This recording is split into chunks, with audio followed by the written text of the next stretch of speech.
Get back to the show here. You guys all come from a hometown somewhere. Somewhere in your hometown you have like your scene, your tech scene, your group of guys that you run with. About 7, 8 years ago, we started one here called the Phoenix Skulls. Yeah. It was pretty ridiculous. Sean and I and about 6 others on the same level, you know, kind of entrepreneurially, got together once a month to kind of talk shop.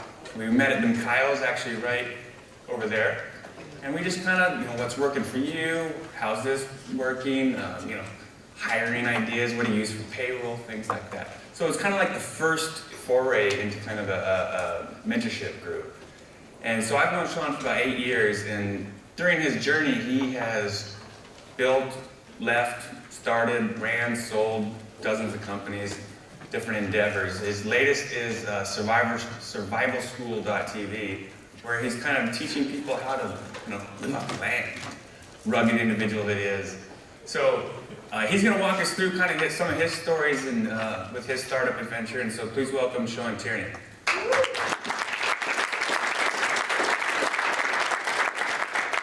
You guys have the audio? Cool. Hey everybody, thanks Josh. So I wanted to do. Josh asked me to talk to you guys today, and my first thought was, how the heck am I going to talk to a room full of entrepreneurs who probably have businesses that are way more successful than my own? And then this speaker lineup of, you know, Hamid and then Brad, I figure I basically have to be like Richard Branson to keep that trajectory of entrepreneurs going there, which I'm definitely not. But at the same time, I think that's almost one piece of wisdom, is that, I don't know if you guys experience this as well. It's just like that voice in the back of your head that tells you you're not good enough, or you're inadequate, or you have no right to be speaking to a group of people. But I think that's bullshit. I think that I've come to realize that pretty much in the last year or two, that just all of that is in your head. And so I really wanted to start this off. Has anyone read this book, The Art of the Start? Raise your hand. A few people. So we read that in the early days when we were starting Jumpbox. It was hugely influential, and it was inspirational. It helped us get started. And I actually got to meet Guy Kawasaki. I happened to be at an event while I was reading his book, and like that crazed, you know, rabid rock star fan cornered him in the corner and talked to him and kind of followed him out to his minivan and had a chat with him. But oddly enough, so Guy Kawasaki, you know, Garage Ventures, he's a venture capitalist. He's started a couple companies. He has a blog that has millions of visitors, published this book that's, you know, sold hundreds of thousands of copies. You know, by every measure, for our measures, we think, wow, that's really successful. But you guys realize he's self-conscious. He hasn't ever started something from scratch that became a home run. So even this guy who's done all this, has these same feelings of, oh, I'm not good enough, and he's self-conscious about advising entrepreneurs. So I guess the first thing that I want to give to you is some words that someone told me, and this is really important. You don't have to be an Olympic gold medalist to be a really good swim coach. And I'll say that again because I really want that to sink in. You don't have to be Michael Phelps to be a damn good swim coach to other people. And a couple people have said, I know Brad pointed out, everyone in this room has unique experience that if we could somehow imagine a world here where we all distilled that unique entrepreneurial learning that we've all had and transferred it to each other, imagine how badass that would be, right? So I hope that if you take nothing else from this talk, take that you don't have to be a gold medalist to be a really good swim coach. So that said, let's dig into this, you guys. I've been involved with a bunch of different stuff. So everything above the line are the companies that I worked for, and then below that, subsequently, the companies that I started. And it runs the gamut here. This was a 40-foot city bus that I converted into a mobile nightclub.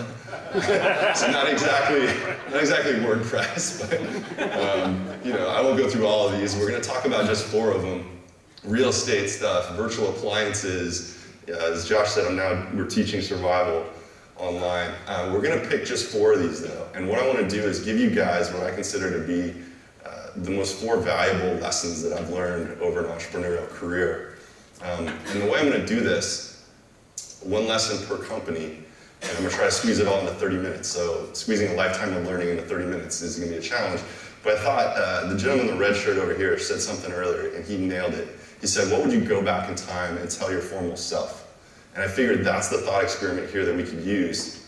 If I could go back, if I had a DeLorean, right? If I could go back and spend 2 minutes with my former entrepreneurial self on each one of these ventures and convey that lesson at the beginning, how different would it be, right? And so that's how I'm gonna try. This is an experiment. This could be really weird, but I think it could work. So we're gonna try this experiment with 4 companies, and I'll tee up the context, and then we'll go back and I'll do the little time travel, and we'll see, hopefully this works. So, and by the way, this is the actual blueprint of a flux capacitor. If you're trying to build one, that's how you do it. So. All right, before we get started, one thing that kind of annoys me, or it's frustrating, is when people craft advice. Founders go through it, and don't get me wrong, I love any founder who's willing to share experience about what happened. That's valuable in and of itself, right? But it's also, if you think about it, going through a business is kind of like being in a maze, and you're making decisions and you're bobbing and weaving. At the end of it, with the benefit of hindsight, you have this overhead view, and you can look back through the maze, and you can kind of retrace the path, right? But anyone can do that having been through the maze once. And then giving that advice, the problem with this is, unless you really try to craft that advice in a way that's useful for people who are still in their own maze, that advice is useless, right? Because they don't have this view, they have this view. So that's what's frustrating to me when I read some of these blogs and they have like these postmortems on companies, is they don't, it's more about look what I did and less about, hey, this is what I figured out is a design pattern and I'm able to give to you and use a heuristic for making these type of decisions. And so that's what I'm gonna try to do here. I'm gonna try to extract these lessons and turn them into design patterns for you. And these are things that I think of in terms of like an amplifier. Each one of these on its own is powerful. It's standalone, it'll help you out. But if you stack these concepts, much like building a wall of sound for any of the music aficionados in here, it's this really powerful thing. Okay, so let's take a look at the 4 things we're gonna cover here. So customer development, raise of hands if you know what customer development is or have heard the term. So about half of you, it looks like. Customer development with Jump Up, automation with Short Salepedia, the lean startup principles with Scratch Audio, and what I call the inversion of control pattern for management with Automation Gurus. And I'm also going to throw in 2 little bonus, I guess you can call them meta lessons here, and I'll show you why in a minute. But the idea of the stickiness of your message, making sure that it resonates and sticks around, and then Serendipity. And these are 2 books. I highly recommend both of them. All right, so this is what we're going to do. Start out with this book. Has anyone read this book? Another show of hands? Okay, good number of you. The concept of this book is really simple. It's basically the authors take the idea that your message, think of your message like a virus. If you can make that analog and think about the way that a virus spreads. If you want your message about your product to spread, we can go and study a virus and should in theory be able to look at the characteristics of what makes an effective virus and then apply some of that learning to our own message, right? So what are the characteristics of a good virus? I'll ask you guys, what makes a virus? In this case, success is wiping out a population, right? So what makes a virus successful in this case? Easily transmittable. Okay, so who said that? Okay, so that is the very first thing that you're inclined to say, and guess what? That is actually not. No, I mean it's what comes to mind. It's what we would naturally think, right? But the point of this is there's actually a trump card. There's something more important than the contagiousness of the virus. I heard adaptability. What was over here? Don't kill the host. You nailed it, right? Made to stick. So the idea of the longevity of the virus, if it spreads, think about Ebola right now, you guys. You know, as shitty as it is to say, like, thank God that thing is so lethal, because can you imagine if Ebola had a 90-day gestational period before people started exhibiting symptoms? We'd all be dead. So the longevity of the virus, or the message in this case, is everything. And it's a trump card. In terms of accounting for the variance, it is the factor to worry about.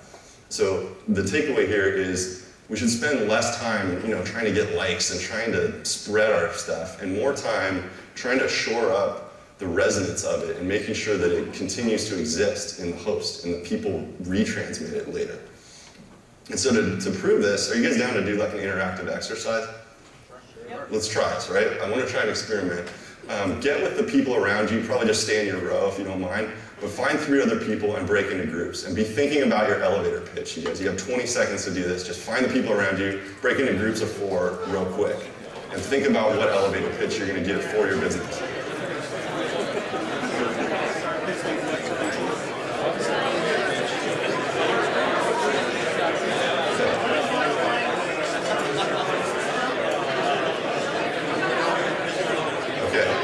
So you should be in a group of 4. Don't start yet. Wait. Don't start giving your pitch yet.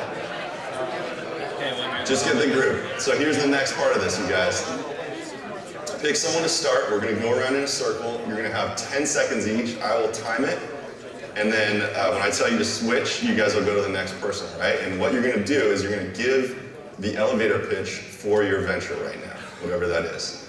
So on my count, choose someone to start. Figure out who that is, and then on my count, we're going to do this. Ready, go.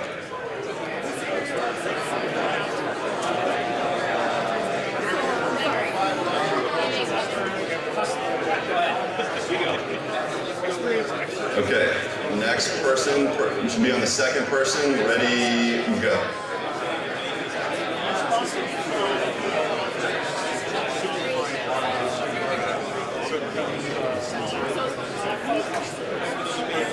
All right, time.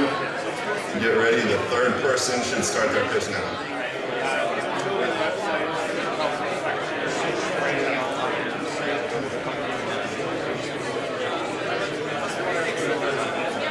Okay, time. And was that 4 or was that 3? One more? All right, last one, go.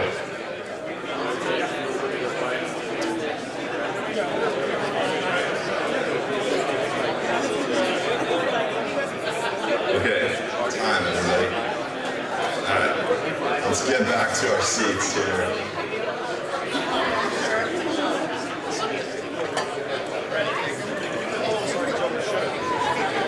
Okay, guys. All right. Now there's one more piece of this. Actually, don't get back to our seats yet. Here's the second part of this. Now what I want you to do is everyone in your group, I want you to point at somebody. Someone unique, so there's only one and only one person pointing at each other, right? So pick your group, pointing at each other. You guys should all have basically arms going like this, and make sure that there's one and only one person pointing at each other. All right, does everyone have that? Okay, now, this is the experiment. The person who's pointing at you is going to give your pitch to the group. So go ahead, and again, you're going to have 10 seconds to do this. On my mark. Ready, go.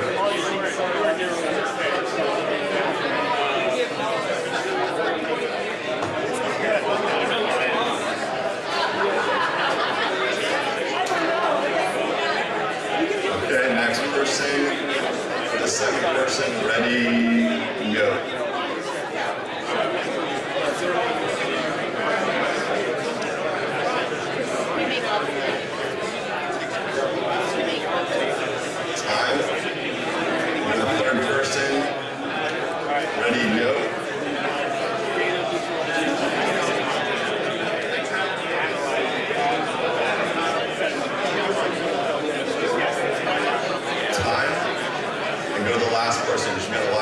Ready, go.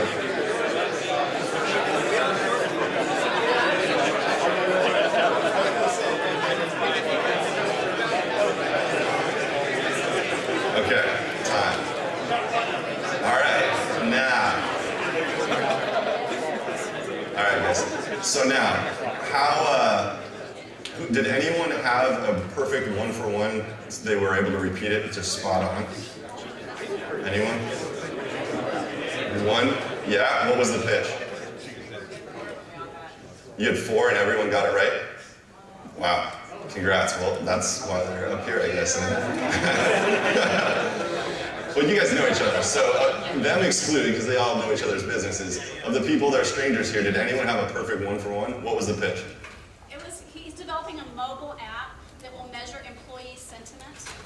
A mobile app that will measure employee sentiment, and repeated it back perfectly? Great, you've got a good pitch, right? That's kind of the test of a good pitch, isn't it? If you can repeat it back like that. Who had the most wildly divergent pitch? Anyone willing to share what the original pitch was? And who? Anyone? Just blurt it out if you've got one. Nobody wants to share. I promise we won't judge you. Okay, in the back. Alright, so the original pitch for Infusionsoft was that it is the all-in-one sales and marketing software for small businesses to save time and increase sales. The pitch that I heard back was that Infusionsoft makes small business apps to increase productivity. You guys need a new pitch.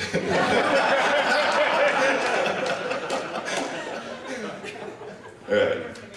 So this is the point, you guys. That was over the span of a minute, and you saw how wildly, like, just the pitches came back all over the place, right? So really focusing on, like, and the people who got it right and nailed it are the ones, you know, who know what they're doing, right? So this is a good experiment, and this is something you can do with anyone. You guys can repeat this with customers and with prospects and employees and everything, but this is how you refine. And did anyone hear anything in the pitch that was repeated back that was actually useful? It was kind of like a reinterpretation, but it might have been good marketing copy. No? All right, one. So this can actually unearth, when people hear it and repeat it back, that can unearth some really useful gems in your marketing copy. So, you guys, the pitch, when we were at Jumpbox, I came up with a pitch. This is at a conference. It was an educational conference we did in Atlanta, I think, and came up with a pitch. It turned out the conference was something completely different than what we expected. We showed up, we thought it was like IT directors, and it ended up being like a bunch of teachers. So whatever, our stuff worked for education, so thinking on our feet, we said, how can we craft something that will at least spread back to the IT admins and get them to want to contact us? And so that pitch became, and this worked amazingly well. The pitch that worked was, they come up, they ask us, well, what do you guys do? We said, we make the software that keeps your IT admin's hair from turning gray. Said nothing about what we did, but it had the elements of a good pitch, right? It intrigued. It made it very clear who it was for. It showed that we had a sense of humor. We're actually, neat guys to talk to. And it showed that it solved an important problem. And that's really all a pitch needs to do, is it's got to hook people. And a pitch is successful if it invites a conversation after that. And that did that, so it served well. So anyways, let's go to customer development. And let's talk about this lesson, because this is probably the most valuable thing that I can tell you about for the people that don't know about it. So Jumpbox, just to give you some context, this is a company that I started back in 2006 with a partner, and we set out to make open source software easier to use. We had this vision, if anyone's used any of the open source project management tools out there, there's one in particular called Track that we really liked, but it was a pain in the ass to set up. It would take someone who was very competent probably 2 days to set this thing up from scratch. Super pain in the butt. And there's no install shield wizard possible for this, because it's all these dependency libraries and Python and this crazy database and Postgres and all this stuff. So we thought, hey, wouldn't it be clever if we could just ship small form factor hardware with these project management apps pre-installed on them? I bet you people would buy, a Mac Mini that came with all these project management tools already installed on them. So we thought we were geniuses at this point. We're like, we just set this stuff up with some Mac Minis, we'll be all right.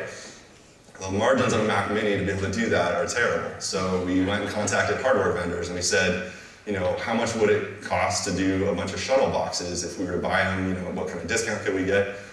And I took out a second line of credit on my house to start this company. So the week after I did that, we were basically laughed off the phone with multiple hardware vendors who said, yeah, we're not going to talk to you unless you do 10,000 units and commit to that.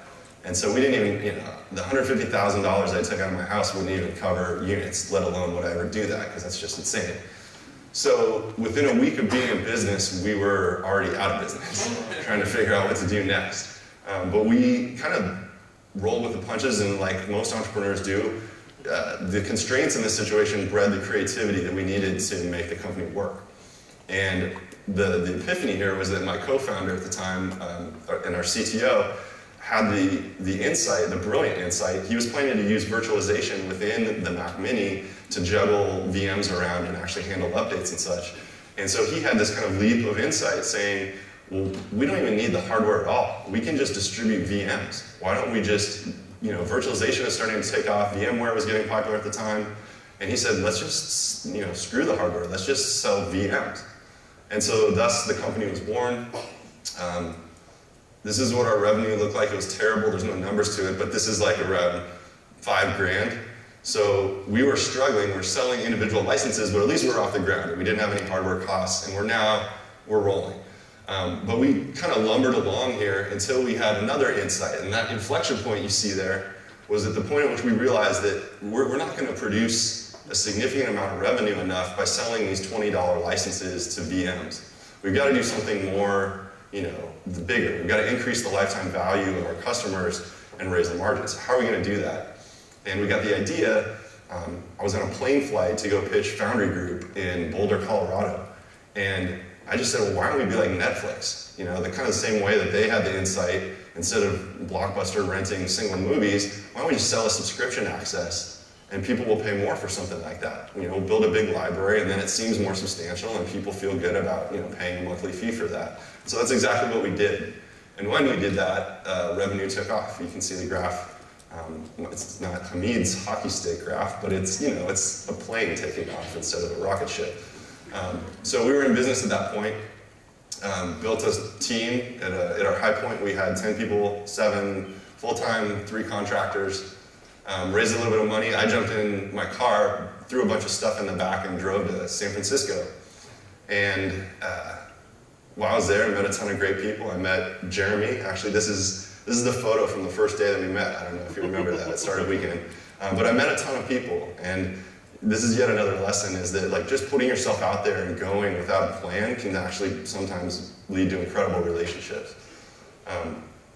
So went up there, along the way I realized it was actually cheaper to just pay the parking fines than it was to pay for parking overnight. So this is my front seat with all the parking tickets in San Francisco. It may have changed since, they may have caught on to that, but we won a few pitch competitions.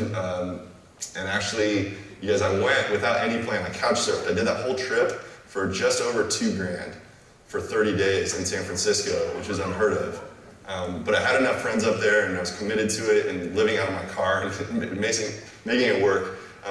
By the end of that trip, we had 12 meetings with venture capitalists, as just, that's podunk team out of Phoenix, Arizona, that found their way into offices like Mayfield, Sequoia, NEA, Opus, Trinity, Bessemer, all these true ventures, all these top-tier, just amazing companies. And it was actually Sequoia was the one that ended up courting us. They called us back and they said, we love what you guys are doing, we love the passion, we want to help you take it to the next level. So you can imagine my, 30 days earlier not having a plan, throwing your gear in a truck, and then 30 days later having Sequoia courting you. That was a pretty amazing experience.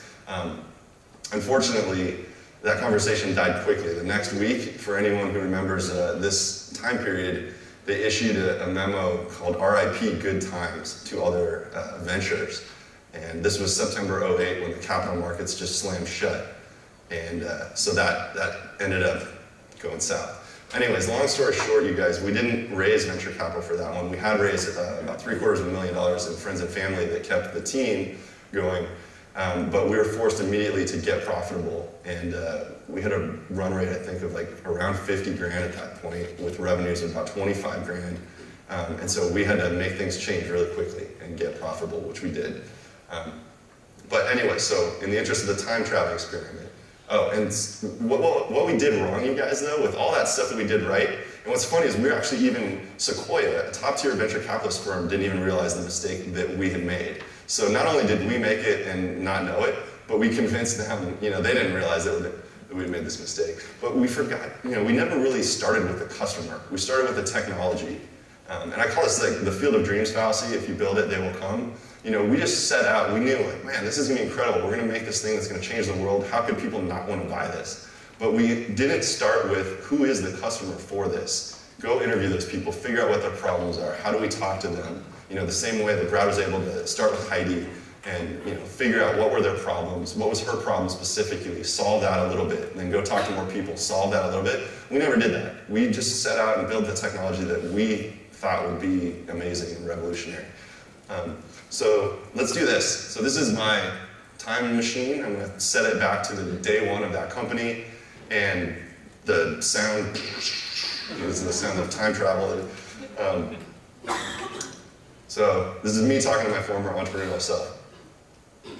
Dude, I'm from the future. I'm you. I know it's trippy, but here's the deal. Don't go build the technology right now, right? I know you guys, you're technologists. You can do this. That's not the question here. That's not the uncertainty.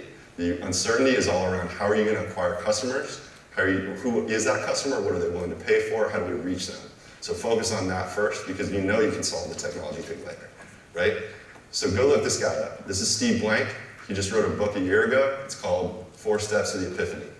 Go read that book. This guy is going to become basically a rock star in this space. He's going to develop something called customer development that is the framework for doing entrepreneurship. And down the road, he's actually going to turn this into a free Udacity course. If you Google Steve Blank Udacity someday, you'll find it. In the course of doing that, you're going to be exposed to something called the business model canvas. This is a document that is essentially a living scorecard of your assumptions about your business. It's how you track what you know and what's validated learning versus complete hypothesis. And so right now, you guys are starting out on a solution, which is just ass backwards. You need to start out with a customer. You need to go interview them, figure out what their problems are, what unfair advantage you can give them, what you represent to them, how you're going to reliably get to them, what they're willing to pay for this solution, and if you can do the costs in such a way to make this where you can deliver that solution profitably. The very last step of that is you actually going and building the technology. So it's the reverse of what you guys are going to be about to do. The second thing to tell you is that don't go broad, go deep in something called the bowling pin strategy. This is something that Jeffrey Moore, the guy crossing the chasm, coined. And it's the idea that knock one pin down, pick one vertical, even artificially constrained. Even though you think your technology is awesome, and it is, and it can work for all these people, pick one and nail it. Knock down that one bowling pin. Knock down that one bowling pin first. And then from that position of strength, you can go laterally to other markets. Right? Good luck. I'll see you in 8 years when you're sipping tea with Bill Gates and Warren Buffett. Later. So that's the time travel. Does that work, or is this too weird? Okay.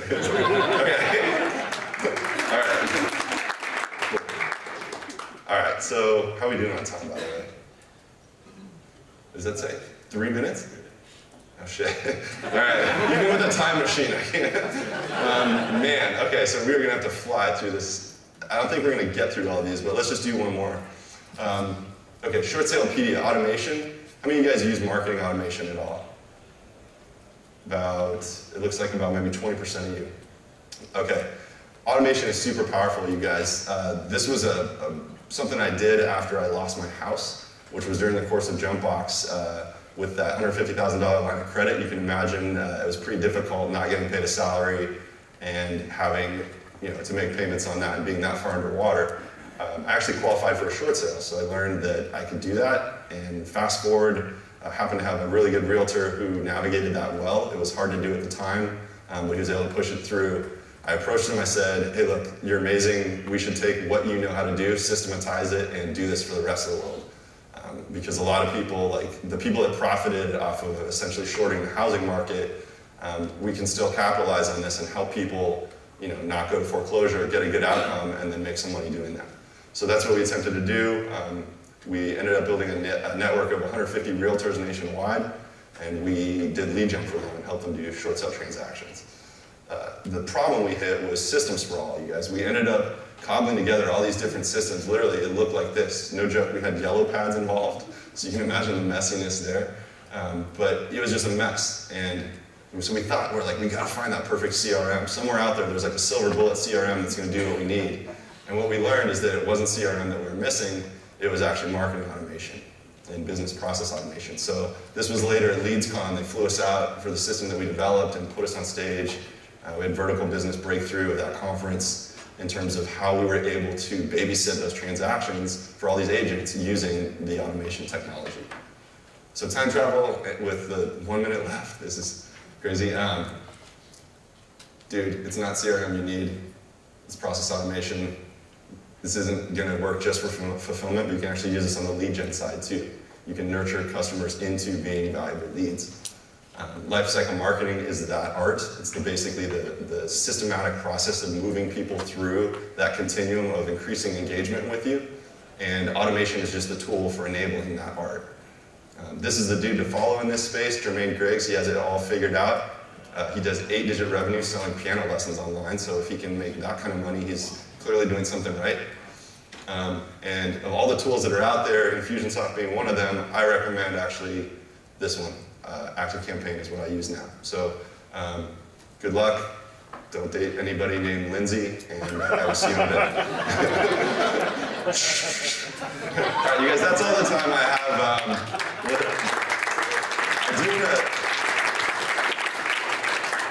Before we open it up to questions, I do want to just cut to this one lesson here, which is the serendipity lesson, because this is something that's still relevant and can help you guys get more out of this conference. So I want to try one more experiment. It won't take much time at all. Take your name badge.